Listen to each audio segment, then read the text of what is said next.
every day, one by one, I'm gonna try every recipe of Laura, starting from the very beginning. Come, join me on my challenge. Let's go!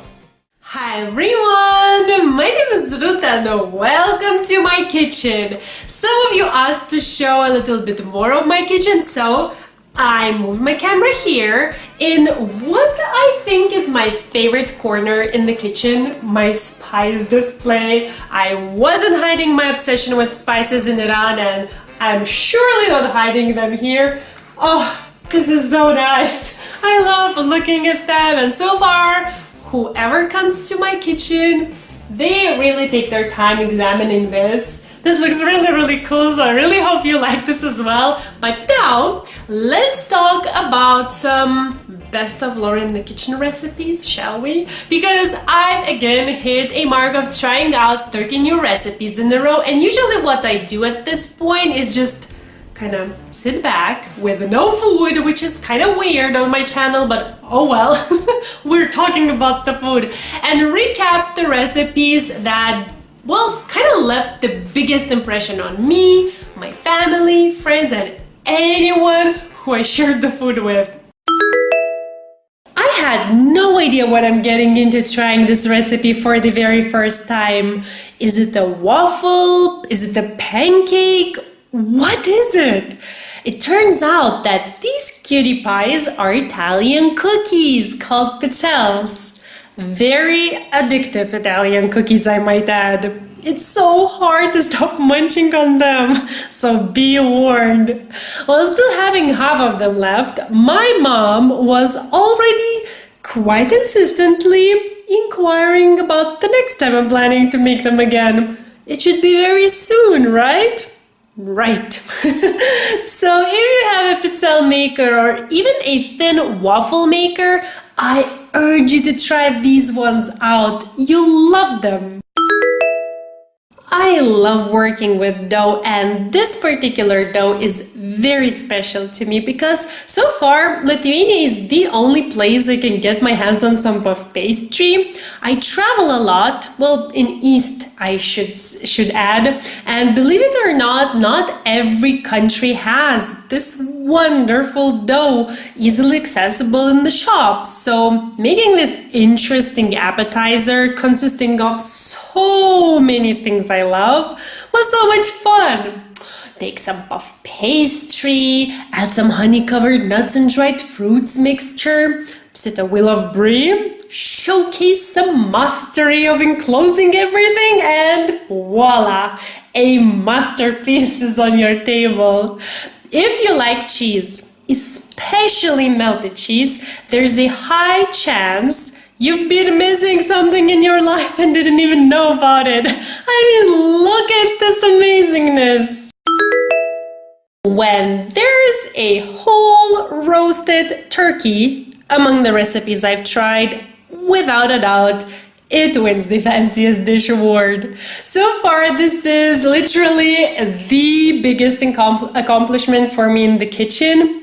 It starts with quite a saga of finding a whole turkey, as countries I'm living in and travel to a lot don't really have turkey culture. Okay, so once the bird is hunted down, then there's this moment of collecting bravery to actually touch it. This is a big animal, and unless your culture has roasted turkeys, you'll feel quite intimidated once faced with them. And then the preparing and the cooking. Even if you don't consider yourself a big cook, if you take upon yourself this quest of trying out a recipe similar to this one, you'll have no other choice but feel proud. This is a big and impressive job. It's funny how, having roasted in total 3 whole turkeys in my life, 3 in my whole life, I'm already known for making them. When holidays come around, my family expects, well, now my specialty, a roasted turkey. Okay, this might surprise you because it's not really a dessert and not even some pretty looking main dish, but boy, if you were faced with this sizzling, cheesy garlic bread, you'd understand what I mean. It's the prettiest sight for your eyes and the belly. This was an unbelievable suggestion from one of my viewers, and I'll be forever grateful for that. The balance of the garlickiness and cheesiness is simply perfect. Add some crunch and gooiness and we're all in heaven. This bread will liven up any soup or will be the best appetizer to be gone in seconds. I absolutely love this recipe and have made it already quite a few times since the first try. So if you are as obsessed with the carbs as Laura is, and I am, then you simply must try this recipe. Weighing everyone's reactions to different recipes I've tried, I can easily conclude that the winner this time is the cranberry tart. It disappeared literally in seconds, and I got an impression that my family was more upset that there's no more left than happy that they've tried something so good. It was really funny to watch how everyone's trying to pick out the last crumbs of it. It was so good. I used a wrong pan. I have to be honest. I used the wrong pan for baking it, so it didn't even look that good or pretty after all of my efforts to take it out of the pan. However, there wasn't a single comment about that. I know the next time I make it, I can easily make a couple of them, as this was a definite hit in my family. Even the crust had its compliments. So if you like tart desserts, you have to give this one a try. Amazing recipe. Okay, you will laugh at my picks, but just hear me out. You know how when you decide what to cook, then you kind of take a moment to figure out what to serve it with? I feel like side dishes sometimes are actually harder to figure out than the, meal itself, just because there aren't that many options, I feel like, and if you're anything like me, then you don't really want to eat the same thing over and over again. So I was so excited when this time I found not one, not two, but 3 amazing side dishes, and they all went straight into my recipe binder. And I'm so happy because now I have way more to choose from. The first one is super simple mashed potatoes. Being a Lithuanian, I love my potatoes. I love them. So there will never be too many potato dishes for me, be it main or side. Doesn't really matter. This is a great alternative to my favorite roasted garlic mashed potatoes. Granted, not as good, but still wonderful, as the measurements are really well balanced, and this is what I love the most. You get the same good mashed potatoes every single time. Another great side is roasted winter root vegetables. Guess if there are any potatoes in there. I love potatoes. That was covered already, but if they are roasted as well, it's even better. Roasted anything tastes 10 times better in my opinion, and this side fits wonderfully to any dish. And the last side unexpectedly came from jerk chicken with coconut rice recipe. This chicken was okay, but the coconut rice was great. It's so mild and uncapricious that it will also fit to any dish. But what a different spin on simple rice. Always so fun to switch things around.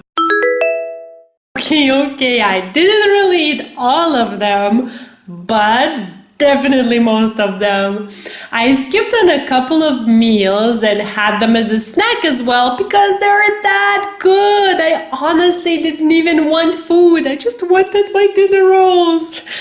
Okay, I could have done a better job at rolling nicer bubbles, but hey, that did not really affect the taste, which is absolutely perfect. They go perfect with a meal, you can make a sandwich with them, or you can just brush them with some peanut butter and jam. The choice is yours. And whatever you choose, it will be absolutely magnificent. Perfect dinner rolls that will be on my every holiday table for sure. Saying loved this recipe is quite an understatement. Out of all of non-dessert dishes that I've tried this time, I liked Italian chicken soup the most. Packed with flavor, both creamy yet with some solids in it. This soup is really amazing. You can bet in general that Laura's food will be good, but if you see a bunch of veggies and then you cook them for a while, you can be certain that you will be gifted with something beautiful. This soup honestly has it all. A healthy base, inviting shredded chicken, and fun to bite into pasta. I used to be not a big fan of soups, but now they're one of my favorite types of meals, especially the ones which you cook a bit longer. These ones tend to be so much richer in flavor. I have to be honest, I was really tempted to skip this recipe review this time just because it took me quite longer to try out these 13 new recipes than normal. Because I was actually moving countries. But when I sat down and looked back at all of the things I've tried, I feel like I traveled back in time. Because while looking, it was like, oh, look, this one I actually tried while I was still in Iran. Oh, and this one was in Lithuania right after I finished settling in my new home in Turkey and went to visit my family and friends. And oh my God, there is actually ones where I already tried in this new kitchen of my new home in Turkey. So this is just amazing. And Laura mentioned this countless times in her videos that food actually connects her to her family back in Italy.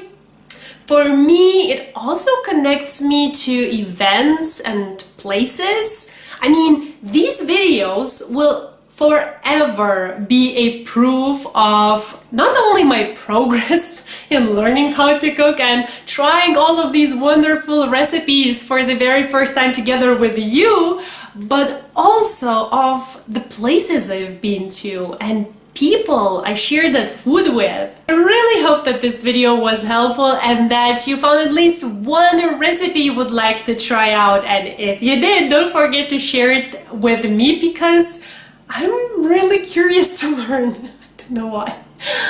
Well, how do they say? Curiousness killed the goose or chicken?